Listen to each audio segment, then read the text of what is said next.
মাননীয় উদ্বোধক তথা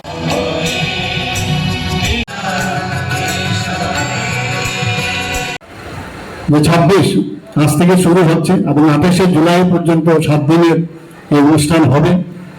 এবারে খাচ্ছি মেলার থিম হচ্ছে এক পের মাকে নাম।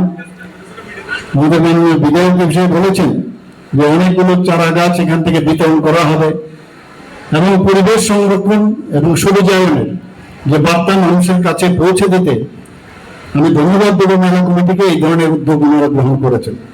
আমাদের এখানে প্রায় 22টির মতো প্রদর্শনী স্টল আজকে এখানে খোলা হয়েছে এবং আজকে এখানে কৃষ্ণমালা এবং হাবেলি মঞ্চ বিভিন্ন সাংস্কৃতিক অনুষ্ঠান এই 7 দিন ব্যাপী এখানে হবে। রাজ্যের বিভিন্ন প্রান্তের বহু স্বনামধন্য এবং প্রতিভাশীল যারা শিল্পীরা আছেন এখানে পরিবেশন করবেন। তাতে করে আমাদের যে সাংস্কৃতিক যে ঐতিহ্য সেটা আরো বেশি করে সেখানে তুলে ধরা হবে।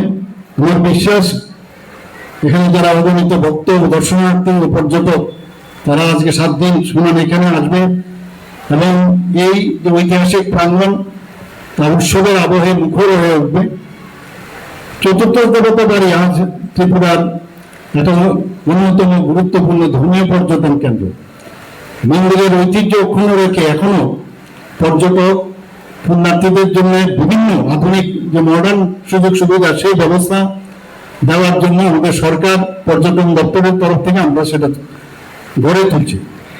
নাট মন্দির, হাবেলি পার্ক, মুক্তমঞ্চ, মিউজিয়াম সহ বিভিন্ন পরিকাঠামো যা যা দরকার তার ইনফ্রাস্ট্রাকচার এবং যাতে দর্শনার্থীরা বা যারা এখানে টুরিস্টরা আসবেন তাদের কাছে যেন আরো বেশি এটা অ্যাট্রাকশন হয়, তার যে আগে যা ছিল তার থেকে অনেক বহু গুণ আমরা কিন্তু সেই দিকটা আমরা কাজ করে চলছি এবং এতে করে এই যে ব্যবস্থাপনা আমরা করছি বিভিন্ন জায়গায় তার থেকে হাজার হাজার পুণ্যার্থী এখন পর্যটক কিন্তু এখানেও আসছেন এবং আমাদের অন্যান্য যে পর্যটন কেন্দ্রগুলো আছে সেখানেও যাচ্ছে।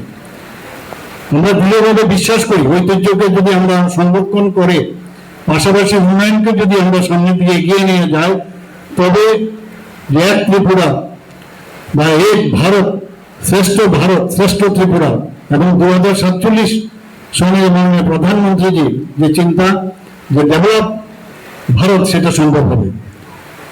আজকের এই যে সংরক্ষণ এবং উন্নয়নের কথা মাননীয় প্রধানমন্ত্রী শ্রী নরেন্দ্র মোদীজি ওনার যে সুদূর প্রসারী ভাবনা যে বিরাসত বি বিকাশ বি অর্থাৎ ঐতিহ্য সংরক্ষণ এবং উন্নয়ন দুটি একে অপরের পরিপূরক। এই ভাবনার মূল লক্ষ্য হলো দেশের যে প্রাচীন যে ধর্মীয় সাংস্কৃতিক যে ঐতিহ্য সেটাকে সংরক্ষণ রাখা, পাশাপাশি তার মডার্নাইজেশন করা, উন্নত পর্যটন ব্যবস্থা, ডিজিটাল সংরক্ষণ, বৈশ্বিক সাংস্কৃতিক সংযোগ এইগুলো যদি আমরা রাখি তাহলে ঐতিহ্যকে যে নতুন যে জেনারেশন আমাদের কাছে থাকবে নতুন প্রজন্মের কাছে আরো শক্তিশালী ভাবে সেটা তুলে ধরা। গত 1 দশকে দর্শনকে এই যে ফিলোসফি সেটাকে মাথায় রেখে দেশের বহু ঐতিহাসিক যে তীর্থস্থান মন্দিরের পুনরুজ্জীবন আধুনিকরণ একটা অভূতপূর্ব যে কর্মযোগ্য মাননীয় প্রধানমন্ত্রীজির যে চিন্তা ভাবনা সেটা হয়েছে। আমরা যদি অযোধ্যার ভগবান শ্রীরাম জন্মভূমির যে নির্মিত মহানির্মিত রাম মন্দিরের কথা বলি সেখানে কিন্তু আমরা সেটা দেখতে পাই। কাশী বিশ্বনাথ করিডোর প্রকল্প সেখানেও দেখা গেছে যে প্রাচীন মন্দির সেটাকে আধুনিক সুযোগ সুবিধা গড়ে তোলার কারণে কোটি কোটি ভক্ত সেখানে আজকে সহজভাবে যাচ্ছেন, সুশৃঙ্খল ভাবে থাকা যাওয়ার ব্যবস্থা সেখানে হয়েছে। উজ্জয়িনী মহাকাল লোক প্রকল্প, কেদারনাথ ধাম ও সমগ্র 4 ধাম যে অঞ্চল সেখানেও যে নতুন ভাবে তার যে ইনফ্রাস্ট্রাকচার উন্নয়ন করা হয়েছে। গুজরাটের ঐতিহাসিক যে সোমনাথ মন্দিরের উন্নয়ন, মা কামাখ্যা মন্দিরের আধুনিক পরিকাঠামো নির্মাণ, বুদ্ধিস্ট সার্কিট উন্নয়ন এইগুলোই কিন্তু যে উদ্যোগ সেখানে আধ্যাত্মিক ও সাংস্কৃতিক ঐতিহ্যকে মাননীয় প্রধানমন্ত্রীজি একটা নতুন উচ্চতায় পৌঁছে দিয়েছেন।